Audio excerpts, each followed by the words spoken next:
Hey guys, how are you? It's Zach from Zach Loves Books. Good to see you all again. Thanks for tuning in. If you like the content that I'm putting on here on my vlog at Zach Loves Books, don't forget to like and subscribe and share. So today I'm going to cover one of my April TBRs, to be reads. Specifically, I'm going to cover this book, Paul Tremblay's The Cabin at the End of the World. This is a book that I never knew who Paul Tremblay was before I saw this book. I was down at a thrift store and I was just looking through the fiction and I decided to pick it up. And I read the back of it and I was like, whoa, this sounds like something I'd be interested in reading. So, I want to find out. It's kind of the kind of story where like you read the back and like you got to find out what happens. If you watched my April TBRs, I it's one of the books that I put on there to read. It's one of the ones that I was excited about. I'd already started it, but I'd only gotten like halfway through it. So I got to admit that it was kind of a slog to get through.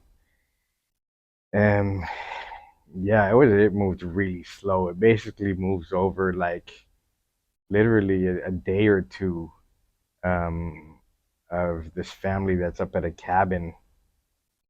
So it's got a lot of backstory of the main characters, which is like two dads and a little girl. But yeah, for me, it was really hard to get through. Depending on how you read, it may not be. But basically, the premise once again was there's this family and they're in a remote cabin somewhere, cut off from everything, the internet, phones, etc. And the little girl, she's of Asian descent. She's adopted.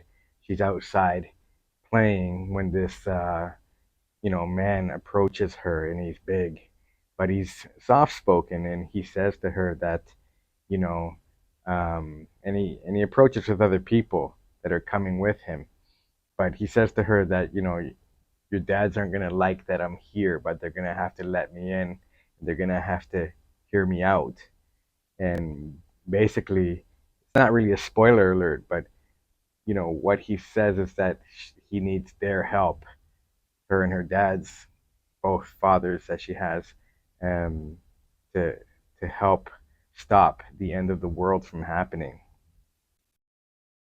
So when he comes and they force their way in, him and the four other people that he came with, or three or four other people, and the two dads are really taken aback. You have these intruders that say, come in, let us in, or we're gonna break our way in. They end up forcing their way in, and these guys like just aren't happy about that.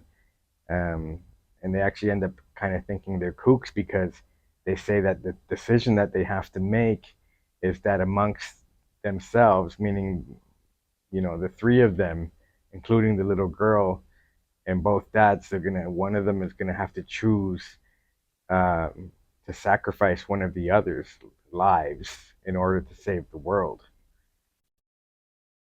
And it's like the really strangest kind of plot device I've heard in a long time. So I had to find out what happened. But in any case, um, like it just gets kind of more gruesome and graphic as the story goes on. Um, Basically, you know, they, everybody, practically all the bad guys, at least the people that come to the cabin, are gone by the end of the story. And then you don't know how the story is going to end. And then there's a twist. There's a real big twist at the end, which I love the fact that you didn't see it coming. I'm not going to tell you what it is because if I tell you what it is, it kind of ruins the book for you. But you know, it kind of is one of those books that leaves you wondering. Well, it leaves you with more questions unanswered than answered. Um, but it's kind of brilliant in a way. It sort of reminds me of the Terminator in a sense that, you know, remember the Terminator, the original one. This guy comes from the future, and when he talks to the police, you know, he comes up with this whole story about he's come from the future, but there's not a shroud of evidence to support it, and there doesn't really need to be the way he tells the stories. It's the same thing here. Like these four people come to a cabin, and they say that one of these people has to sacrifice themselves. They can't do it. They can't choose for them. One of them is going to have to do it, otherwise the world's going to end. So um, and they try to offer some evidence of there being um, evidence on the TV when they turn it on that the world's going to end and things like that. But the two fathers are like, you know, you could have known that that was going to come on the TV, etc. So right up until the end, you're like, is the world going to end or not? You're out in this cabin, you're cut off from everything, and these people approach, and they could be telling the truth or not.